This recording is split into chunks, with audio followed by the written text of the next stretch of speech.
Hello, welcome back to the channel today. It's the FA Cup final. It's the FA Cup final, so we're here to talk about the FA Cup final.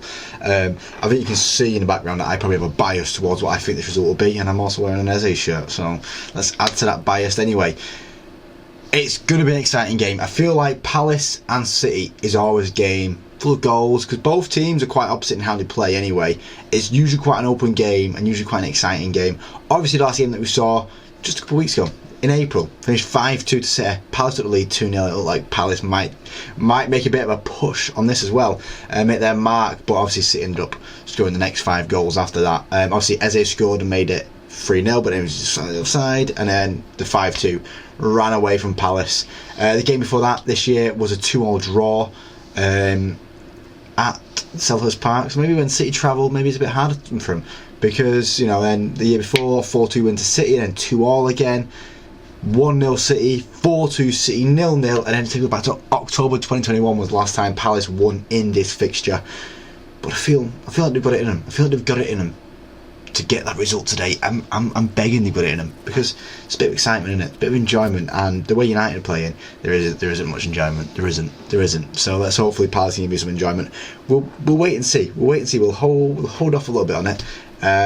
But let's get to talking about what can happen in the game, how the game's going to set out, and which way I think the game can slide, and how different teams can win the game. As I said, it's always been an exciting fixture. I always like this fixture in the Premier League. It's an exciting one. I said it's got goals, and hopefully these goals involved today in the game.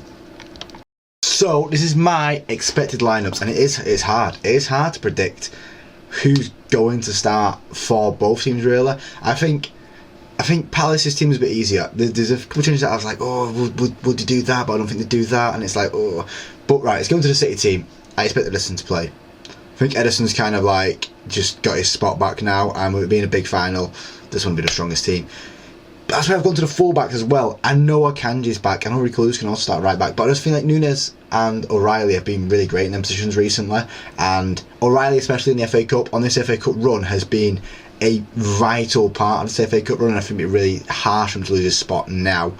With the midfield, centrally, experience, alright? Central experience. I think that the defence is solid. It's going to be hard to get past that defence. Centrally is experience. I know it's a bit slow. I know Palace are a team that try and overwork you. I'm going to try and overwork you. But I feel like in a final, you need people that have played in these biggest finals, in Kovacic and Gundogan. You don't get more experience than that in the Premier League right now. Both Champions League winners. Both won the Premier League with City. Both have done great things for City and other clubs. And then De Bruyne in his last ever final. Well, it could be his last ever game, really, because they might, you know, he probably will start the final Premier League games, but it could be his last ever Premier League game. So he gets injured. He likes to get injured in finals. It could be his last ever game in a City shirt, which would be crazy. He has to start in the game. Then everyone with McAtee and Foden. I think that's just to combat the way that Palace play. I'd expect them two to play just in terms of like combating the Palace line. I think Pep will go with that. Obviously, I think Savinho and Doku would be good options as well. Pulling that Palace defence out wide might be another route to go, but keeping it balanced could go with that. And obviously, the big man up front, Haaland is back. Haaland will be up front. Onto the Palace team.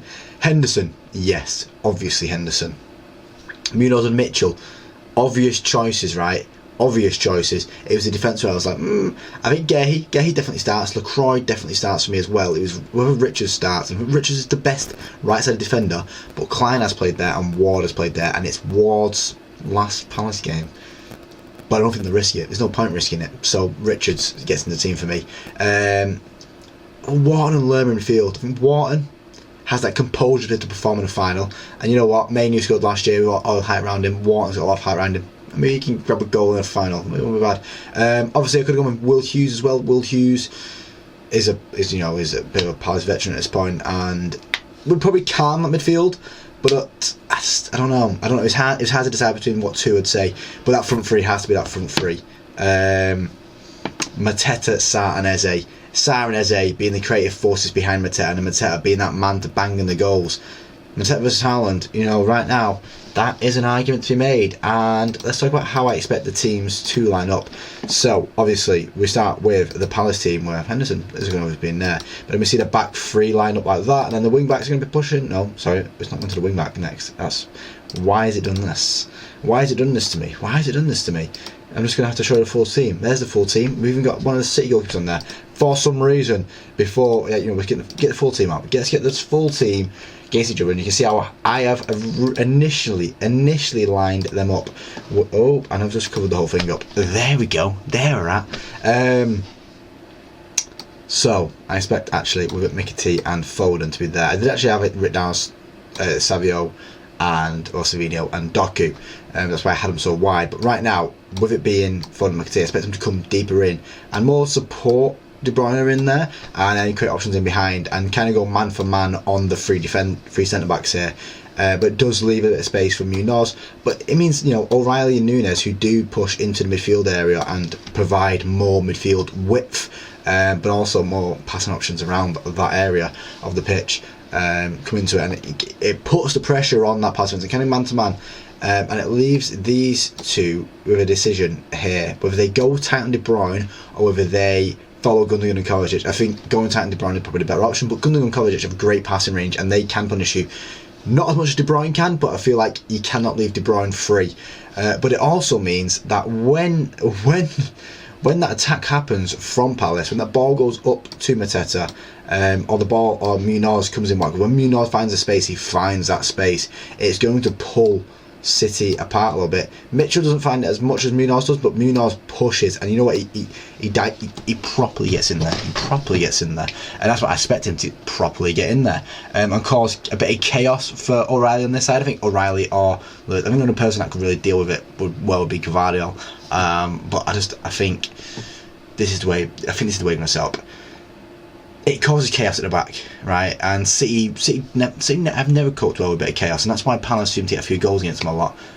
Finding Eze, obviously Mateta wasn't there much for the last game, but once Eze and Sarr find a bit of space in behind, then it's kind of game over. And Munoz finds that space in behind a lot more than people actually realise, and he gets them balls in. He does get them balls in, but he also gets in good positions himself and finds himself drifting into midfield.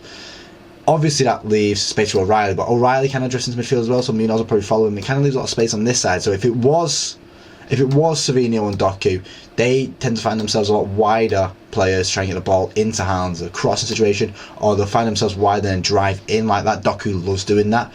Against Munoz, I think he's struggling against Munoz, but when Munoz leaves that space in behind and Doku's free here against Richards, I think that's where Richard struggles. I think that's where Richard would fall over and maybe have a mess up. I think Richard's been great this season, but it's one of them. I think Guehi deals with Haaland for this game. I really do. I think Guehi keeps Haaland quiet. The main aim for Palace this game is not keeping Haaland quiet, though. The main aim of this game has to be keeping De Bruyne quiet. It's his final. It's his final. Sorry, I've got this on the screen. I realised as well. I don't know why that's come to the screen. It's this new Photoshop. It's not doing me well. When I try and move stuff around, and it's got all this crap on the screen, and I'm just hesitant to, because it's blind. I'm blind to it. Hopefully it doesn't. No, it stays down there. Good. But yeah, I expect Eze and Sarr to be close to Mateta, but they can also pull and push and wiggle the defence the way they need to do it, and they do it really well and do it constantly, week in, week out. And I always back this on my FPL stock. End of season Eze is unlike any other player. Where Saka ends the season pretty terribly most of the time, Eze ends on such a high note, it's unbelievable. Let's just reset the teams a sec. Let's go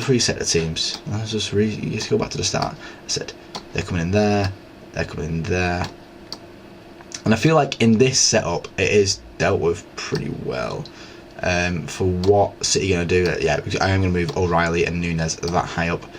Obviously Diaz come and Gvardiol will push themselves up as well, and they do put pressure on, but I feel like Palace will leave their men free. Will leave Sarr and Eze with a bit. I think Sarr and Eze come back when they need to come back, right?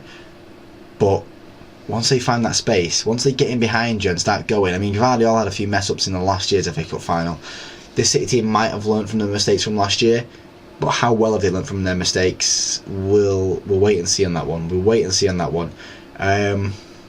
But yeah, If I had to say who's winning right now, I think I wholeheartedly think City would win it. I'm still hoping. I'm begging to the footballing gods. Palace win it though. That's gonna be the end of this video now, guys. If you like real, please like, see more, subscribe. Let me know your predictions down in the comments. That'd be much appreciated. And I'll see you next time. Cheers.